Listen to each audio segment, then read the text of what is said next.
Yeah, we should be back. But welcome back from that break. We are, as Gallegation said, at a score of 3-1 in favor of Integrity Gaming. Although the score is a little bit lopsided, the games certainly have not been. They could certainly have gone any direction.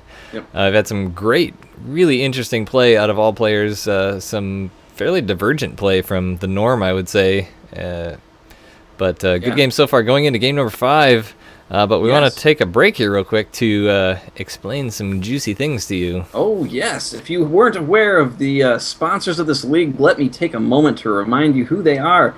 MythLogic is our primary sponsor. They've been so great, putting up a lot of money in prizes and also some money to help us keep the production going. Super thankful for them. They are a great company. They make custom PC laptops for gaming. Check them out if you're in the market for one. You will not be disappointed with what they got. You can check them out at Twitter, at MythLogic. You can also find them at mythlogic.com. And definitely take a moment to just give them a shout-out to say thanks for hosting SC2CTL this year and making it all happen. We do appreciate it. Wingnut is posting in chat something that you could think about posting, or just a template to kind of work from. Make it your own for sure, but just give them a big shout-out. We really appreciate their help. I am Gallegation. My co-caster is Wingnut SC. You can find us at Gallegation and at Wingnut SC. You can also follow SC2CTL at SC2CTL on Twitter. You will get all the updates on when we're going live, what teams are playing, and who the coolest person in the world is. Well, who is that? Anyway. I don't know. We'll figure it out and then tweet it. But moving in here, if you want, I'll read some bios here for our last couple of players. Since you did all the talking, Days for MicroGamerZ his real name is Carlos. Nice to meet you, Carlos. He's a Zerg player at the Grandmaster level. He loves SC2 and crayons, which makes him fit in excellently in the StarCraft 2 Community Team League. Absolutely. So that is Days from MicroGamerZ. So many M teams this season. Yeah, there is a lot. And for, on the other side, Risk is, as I find him, he is on Twitter. You can find him at Carter L. Wotzel. I'm going to let Nick post that in there. Yeah. Good luck spelling that. And on Twitch TV at URRISK, Risk. So go ahead and check out his channel. His name is Carter Wotzel. He started playing at the age of 12 when Wings of Liberty came out. He started by sneaking into his brother's account to play 1v1s. He started in bronze on his brother's account apparently and worked his way into high masters. He feels that the competition in SC2 has helped him grow personally, training him to think critically in high pressure situations. He has enjoyed tracking his improvement and having good practice partners. As a Zerg player, he hopes swarm hosts are removed. Mutalisks for life. Heart. With a heart. That's a direct quote from him, too. Yep, I'm not making this stuff up, people. Nope. And we're also been instructed to tell you that before our broadcast started, we were talking to Risk, I believe it was, in chat, and he wanted us to bring to your attention that Risk has a 70% win rate against Zerg, and Days has a 77% win rate against Zerg. So we're looking at two Zerg players that are very good against their own race. Going into a ZVZ, it will be very, very exciting to see the things that they end up coming out with. Mm-hmm. But jumping right on in, on the right-hand side, I was about to say upper, it's sort of upper, but mostly right-hand, wearing the yellow carapace representing Integrity Gaming, it is the aforementioned Risk. And in the top left corner of this map, it is MicroGamerZ Days. We have seen many games out of Days before, representing another team. Last season, can't remember the team exactly, but a very skilled Zerg player. Saw some great games out of him. Looking forward to what we will see this evening. This is a map with a cool name, Merry-Go-Round, as it does have a nice little triangle path here that looks sort of like a merry-go-round. I kind of always like trace the attack paths in this too. It's really good that I'm not the observer for this, because I'm just like dragging my cursor around in circles. I was too. it's just fun. I'm sorry. It's a cool map. I like it. This map, an interesting feature of it, it is a 3-person map, so there is a third spawn, and both players are taking the proverbial bait as they are sending their initial overlords to that unoccupied third base. Second overlord for Risk is heading over to the other one, but there is going to be some delayed scouting for both players given that fact. but so far we see nothing but drones out of each player. And in chat, definitely root for your favorite players. We see Arson saying, go Risk. Mm-hmm. Both players incorrectly choosing to scout the southern base first, so they are not going to get a whole lot of information. And actually, Days sending his second overload that direction, too. It looks like Risk has correctly sent his second overlord to the left-hand side of the map, is going to be able to scout out a little bit sooner than his opponent. Both have their hatches going down, and pretty much their spawn pools dead on, right on the money with each other. Yeah, very equivalent builds here so far as both players going for that early expansion followed by a spawning pool. Gas coming down first here for Days, but only shortly followed by Risk. So both of these players, I mean, they've got their Zerg build down, and they are following it to a T. A very exact same T, no doubt. Yeah. And keep in mind, this is ace match for Integrity Gaming. The score is 3-1. It says best of 3, but in fact it is best of 7. Let me fix that. Best of 3, so in ace match for Integrity Gaming, if they can manage to pull this off, they will pull off a 4-1, but all of these games tonight have been very close, very interesting builds we've seen so far, so do not let the score fool you. And we will see also if MicroGamerZ can actually come back and take a game. You know, the momentum is definitely on the side of Integrity Gaming, but if they could manage to come in and take a game, that would certainly turn the tables indeed. Yeah, and it's a lot of pressure for Days to be under, but with that Zerg versus Zerg win rate, you've got to imagine that he's feeling fairly comfortable. Absolutely. I mean, really, this is quite interesting here so far. Is in every ZVZ game we've seen so far, I don't think we've seen such identical builds. I mean, I would say it's fairly common in the PvPs we've seen, as probably 3 out of 4 games, both players are very identical builds in at least the early portion of the game, but very uncommon that we see these identical builds, so that's kind of cool actually, because normally we have one player go for a pool first, then an expansion, the other player go for expansion, then pool, and then you get to see the interesting micro situations that come out of that. But if we end up going into a bit longer macro game here, that will be cool to see as well, as Baneling Nest is coming down for Days. That's the big divergence here so far, right out in front too. These Zerg players for sure do not hide their tech at all. Nope.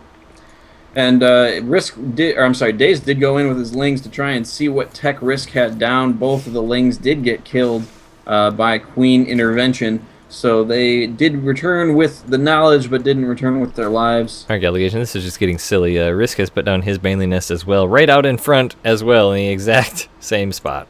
Almost. So this is going to turn into one of those control battles that we love to see. Absolutely, and these overlords are spread out quite evenly across the map too, so all of the attack paths are covered. Zerglings coming out for both players. If we look at the unit tab, it is 20 Zerglings to 12 in favor of Days. The drone count is even, queen count is even, so both players are morphing in their Banelings at the exact same time. Here comes the engagement as Risk coming down to take out a few Zerglings here of Days, but those Banelings are coming, and they are about ready to pop. Are Zerglings smartly moving away, does not want to lose too many as they come up. Oh, but nice trades for Risk. Absolutely. He got 3, I think, of those Banelings down, but the other 2 are moving in, and pretty decent. I mean, not ideal, but definitely better than nothing. But the thing that's really going well for Risk here is he's just got overlords in all the right positions. He's got this whole attack path in vision. He knows exactly what's going on. And Days does have some vision there, but it's not nearly as good as his opponents. Risk definitely edging out Days here so far in the units lost, and given that all things are equal, that is a big number here. But as the Lings of Risk kind of splitting up here, nice micro coming out of him to scout around and see what his opponent is doing. More gas going down in the main base, but the second batch of Lings comes up into the main, is able to work on the Lings, but it looks like the Lings of Days are going to prevail. And Risk has just got great control here, sending a single Ling in to pop the Banelings. 4 more Banelings coming in. Does have a Baneling morph on the top of the ramp as well. He's just got things everywhere. Huge hits on the drones. More Lings coming in behind. Roaches are trying to do what they can. Yeah, there was a huge Baneling hit on the drones there, taking out a good portion, and he lost a total of 12 drones in that engagement there, so that is going to be a big deal here as the drone count is 20 to 30. Another batch of Lings coming in. There are Roaches here blocking off that path there, so the Lings kind of head-butted into him. Good play by Days to keep those Zerglings out of there. Absolutely, but Risk has so many Lings, and they just keep coming more spine crawlers into production. He is getting a lair halfway there to it, too, so Days has to come back from behind a little bit. He does have lower production. He does have these roaches, which are going to be helpful against these lings, but if Risk is able to kind of get his lings all together, they'll be able to put a surround on it. It looks like he's trying to bait these roaches out a little bit, doing the long runaround. Yeah, he's definitely trying to sneak in behind these roaches. Yep. And it looks like he's going to be successful as those small group of lings keep pulling Dave's roaches further and further away. But now Risk is moving in with these lings. The baneling does pop on one ling, not a great chance. And geez, Risk's control. He just knows to send two ahead of each other.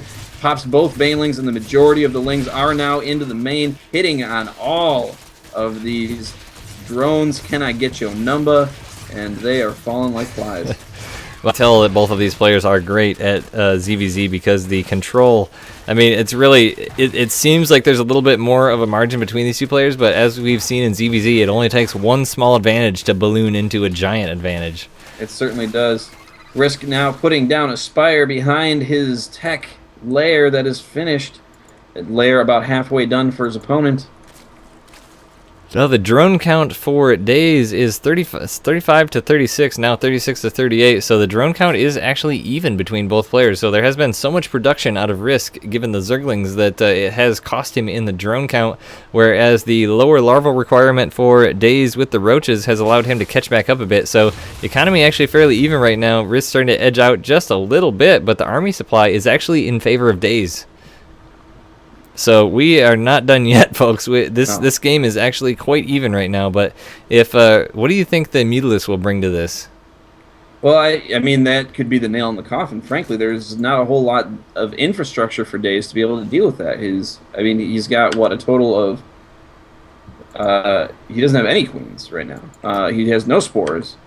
He is nothing that shoots up at all, period. So they could really make a difference here. 2 queens are in production, 1 is finishing, the other one will shortly. But single queens against a decent number of Mutalisks is not the best idea. Mekatos saying there were some hidden banelings that we missed. Sorry about that.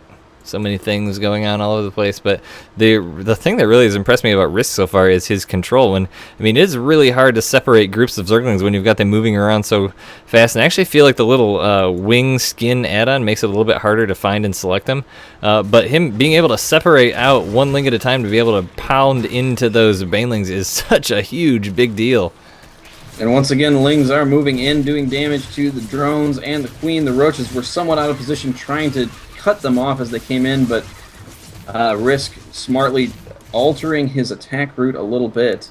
Dave's actually doing a really good job defending that. He didn't lose all that many drones. He's still only about 7 behind, so economy's still going okay, but still fairly low economy. It's very hard to get that third base in a ZVZ when the pressure's going back and forth. The downside for Days right now is he has so many roaches he can't just jet across the map really quick and put any pressure on. But now the Mutalisks are on the field, and Days knows about it as they are poking away at some overlords.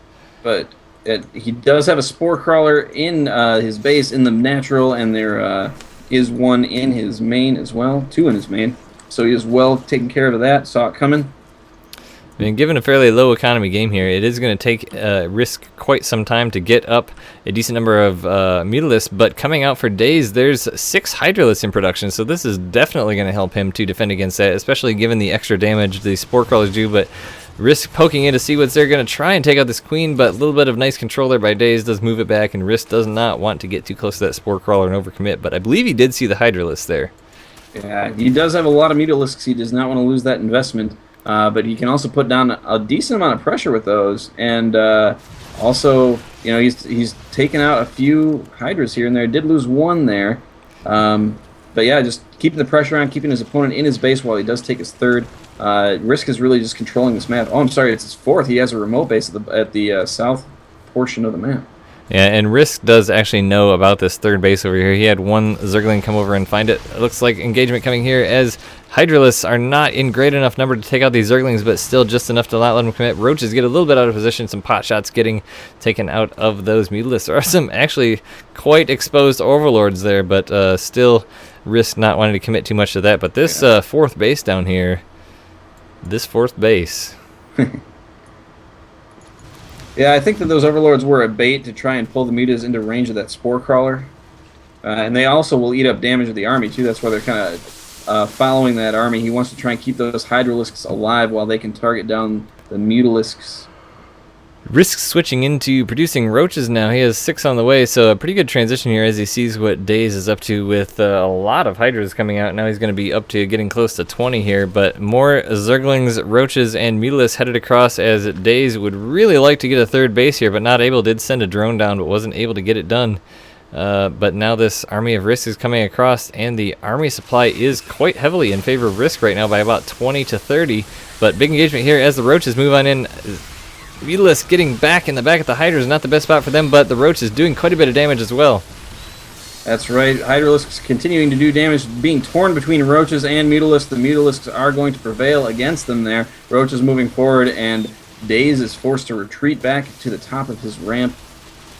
And Daze just really starting to suffer now because he's not able to get an expansion down, starting to get close to mining out his main and natural as he has to keep producing these high money units to be able to keep pace with Risk here. But Risk operating, not really mining much on his expansions, but he has them available, and Daze just cannot put any pressure on him because of the pressure that Risk is putting on him. Yeah, and that 3rd base that did go down by Daze, it was not able to be canceled, so that does hurt when you're already struggling for minerals. This chokehold that Risk has on Daze is not going anywhere. It continues to grow, and it's you gotta wonder what do you do in Daze's position here. I mean, there's really not a lot he can do. Every minute, every second that ticks by, he's getting into a worse and worse position because of these extra bases of Risk. Now starting to mine off of them. The drone count is increasing 56 to 45. Army count increasing too. Now he's up by 47 supply as well. Banelings coming up the ramp. If they connect with these Hydralisks, could be bad news bears, but they end up exploding on Roaches. But still, the overwhelming army supply of Risk here is going to be too much for Daze to handle. That's right. So many Roaches moving in. He's just flying the Mutalisks over, things that kill them like spores and hydras. Doesn't even care because the Roaches have become the meat of this army, and they are just flooding in, killing this infrastructure, moving in, and there's the GG. GG, so that is going to be a 4th win for match played by both. I mean, you could really tell that both of these players are quite skilled in the realm of ZVZ. I mean, really what it came down to is Risk got a couple good attacks on early, which sort of threw Daze off and forced him down the path of Roaches to defend against those Banelings, which made him just not able to move out. So Risk was able to put on all of that pressure. And then with Daze not being able to move out, Risk was free to take some sneaky expansions, and then, with the mobile units of the Zerglings and the Mutas just kept him in his base and ended up bleeding him out. Yeah, well, after that first attack there, once getting in and getting those Baneling hits on the drones, I think that was kind of the name of the game right there. When you have 30 drones against 20 drones, it doesn't seem like a whole lot, but it turns into a snowball effect real quick. And Risk was able to capitalize on that and take the win for his team. So that puts Integrity Gaming as the victors of tonight over their opponents, MicroGamerZ. Yep, and before we take a break here real quick, we are going to let you know that we will have an interview with the manager of Integrity Gaming to tell us about the match and what was going through their heads as they progressed through it. But real quick, we want to remind you to give a big thanks to MythLogic, our league sponsor for this season. They are a custom gaming laptop producer. They make some really awesome systems. Check them out at mythlogic.com. Also, give them a follow on Twitter or Instagram or Facebook. You can find them by typing MythLogic in their search box. Do a favor and let them know that you are appreciative of their sponsorship of this league. Tweet them, follow them, all of those things. Also, a big shout out to Chairs for Gaming, a new partner of SC2CTL, offering a nice discount for those Canadian residents. Gallegation, if you want to pop that in chat, if you go to Sure. SC2CTL.com/blog. You can read all about it with links to their site. Also, with the discount and promo codes, you can get $15 off a chair, and the proceeds actually go to SC2CTL to assist with the league. There's blog.sc2ctl.com. And yes, it is. That did not copy as a hyperlink like I thought it would. Yep, but we're going to take a break real quick and line up an interview with the Integrity Gaming manager, and we will be right back.